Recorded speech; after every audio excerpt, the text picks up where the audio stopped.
Assalamualaikum warahmatullahi wabarakatuh. Berjumpa lagi dengan saya Sabri Helmi Badiar dari Divisi Project Infrastruktur. Pada minggu kemarin saya mengikuti sebuah pelatihan seminar, yaitu bagaimana menjadi seorang engineer yang handal dari Jamila Consulting. Pada pelatihan seminar tersebut diceritakan bahwa ada beberapa hal manajemen konstruksi atau overall construction project yang harus dikuasai.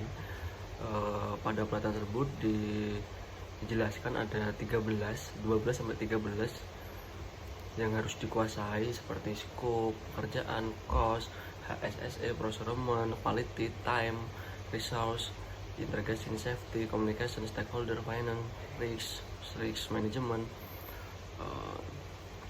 Pada kesempatan kali ini saya ingin membahas, yaitu ada beberapa pilar, detailnya ada 4 pilar yang harus menjadi core job desk dari seorang engineer, yaitu ada cost, quality, time, dan safety. Pada kesempatan kali ini saya ingin membahas tentang cost engineer. Cost engineer itu mempunyai plan dan rate. Pada dasarnya ada terbagi 3 bagian pada sebuah plan, yaitu start, execution periode, sampai finish. Pada jenis cost engineer atau cost yang harus dilakukan oleh engineer, pada plan ada 2 jenis, yaitu plan dan real atau aktual. Pada plan itu start sampai execution period sampai finish itu harus terinci jelas. Beda dengan kemudian nanti realnya, entah itu start di angka start sampai execution periodenya itu bisa fleksibel, tapi ketika untuk finish itu harus yang benar-benar detail dan memakai cost yang telah ditentukan. Sebelum lanjut ke pembahasan cost engineer, ada beberapa tahapan tentang siklus proyek. Yang pertama yaitu kebutuhan dan kepentingan dari perusahaan. Nah, kebutuhan dan kepentingan perusahaan ini harus kita tahu terlebih dahulu nih, seperti apa kebutuhan dan kepentingan perusahaan. Kalau di developer RSP kita kan, kebutuhan dan kepentingan kita adalah menyediakan bangunan untuk konsumen atau masyarakat Indonesia dengan kualitas dan budget yang seminimalis mungkin. Setelah kita menentukan kebutuhan dan kepentingan dari perusahaan, selanjutnya kita adalah memulai proyek. Nah, memulai proyek ini bisa dikatakan adalah dengan untuk mencari tanahnya, jenis lahannya, seperti itu. Yang selanjutnya ketiga ada organisasi dan persiapan. Setelah kita menentukan konsepnya seperti apa, lalu itu dilanjutkan pada organisasi dan persiapannya. Di tahapan ketiga ini, organisasi akan melakukan persiapan seperti gambar perencanaan, lahannya, terus kualitasnya, spek, mutu, seperti itu, bahkan sampai ke pencarian vendor. Nah, setelah pada tahap ketiga, lanjut kita keempat, yaitu tentang pelaksanaan proyek. Pelaksanaan proyek yaitu meliputi kita mencari proyek, mulai melaksanakan pembangunan tersebut dari awal sampai akhir, mencari vendor yang akan mengerjakan pembangunan tersebut, sampai mencari konsumen yang akan membeli produk kita. Nah, setelah itu yaitu tahap akhir, yaitu mengakhiri proyek. Mengakhiri proyek ini banyak jenis ya, seperti setelah kita melalui kontrak dengan vendor untuk melakukan pembangunan pekerjaan atau SPK. Di tahap mengakhir proyek adalah ketika mereka memulai dengan tanda tangan kontrak baru SPK. Ketika di akhir proyek, mereka juga harus tanda tangan bahwa proyek itu benar-benar real dan clear. Seperti itu, teman-teman. Poin penting dalam biaya proyek konstruksi. Ada beberapa poin, yaitu sumber daya manusia, sumber daya peralatan, sumber daya material, sumber daya keuangan, metode pelaksanaan pekerjaan, spesifikasi pekerjaan, dan peraturan dan pemerintahan.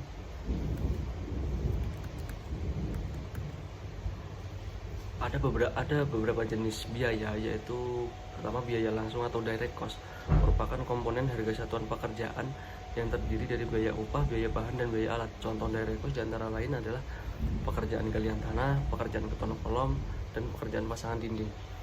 Data-data yang diperlukan untuk menghitung biaya langsung atau direct cost untuk setiap pekerjaan konstruksi adalah yang pertama harga material, harga upah, harga pekerjaan khusus, yang keempat biaya operasi peralatan, dan yang terakhir adalah metode pelaksanaannya. Yang kedua ada yaitu biaya tidak langsung atau indirect cost, merupakan komponen harga satuan pekerjaan yang terdiri dari biaya umum dan sebuah keuntungan. Contoh indirect cost diantaranya adalah gaji pegawai. Yang kedua perlengkapan kantor direksi. Yang ketiga perlengkapan kantor dari kontraktor tersebut atau bedeng seperti itu. Yang keempat perlengkapan camp karyawan. Yang kelima biaya umum kantor. Yang keenam biaya asuransi. Dan yang terakhir adalah biaya provisi bank.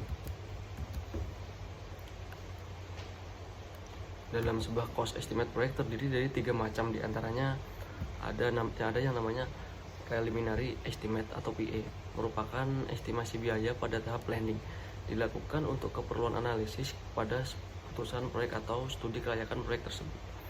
Yang kedua adalah semi detailing estimate atau SDE, adalah estimasi biaya pada tahap conceptual engineering, di mana basic design sudah ada atau gambar kerja atau gambar teknik atau shop drawing atau as-built drawing.